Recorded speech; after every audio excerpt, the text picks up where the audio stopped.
Each scene that you write in your memoir should have a plot. It should have, one thing leading to something, causing something else to happen, and then something else happens, and so on. You don't want a random collection of events or nothing happening. But just because you put some words down on the page doesn't necessarily mean that you actually have a story in front of you, a narrative. And I say that because I've got an example here of the opening, about 200 words of one of my clients' pieces of writing about working at a restaurant, when they were a teenager.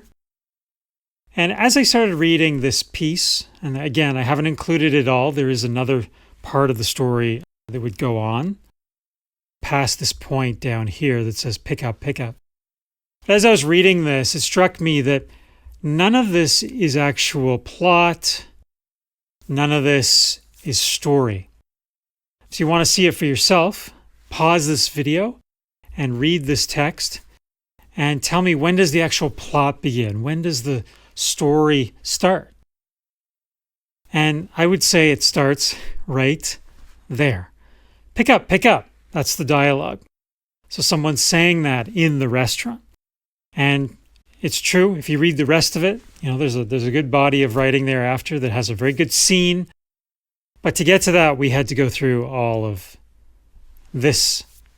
He talks about it being one of the best jobs to work at a restaurant. The worst job as well, often in the same night. And he talks about working at this restaurant, where it is, what it looks like. He says it's a nice place that attracts nice people. That's not part of the story. That's just kind of the setup. He says this is one day I will never forget. So he's trying to play it up. Do we need that? Do we need this to be played up? That it's that important? Again, not the story. He gives some details about, what day it was. It was in July. The weather was perfect. Talks about his job. Sometimes he worked in the kitchen. Sometimes he was a server. He happened to be in the kitchen.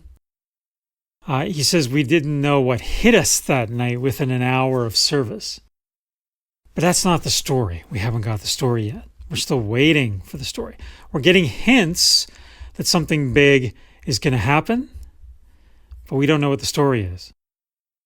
And then he gives us some advice. You got to be on top of everything because you could screw a lot of people over, in the restaurant environment. Okay, great. But this is not an essay about working at a restaurant, right? We're trying to get a story here. He does mention some names of the chefs, the sous chefs, and so on. And he goes on.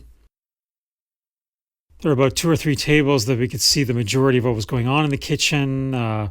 Some philosophy about cooking or working in a restaurant.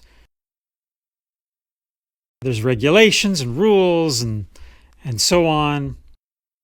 Most of these are common sense. So a little bit of commentary he throws in there. And he says we have our dinner plates stacked on the top of the kitchen shelves so they stay clean and out of the way. But like I said before, to every good, there's always a bad. Again, none of this has a story in it. There's no story yet. That's a lot to read. It's a lot to process.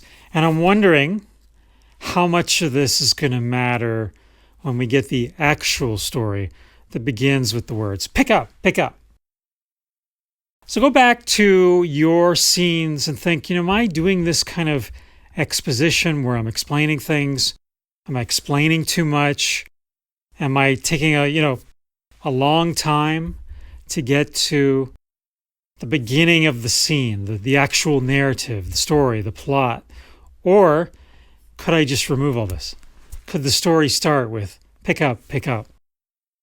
That's a test you have to do on those portions of explanation. If I can remove all this and the rest of the story that comes below here can still make sense, it means I didn't need any of this background. Just be cautious of using that background, that explanation in your scenes.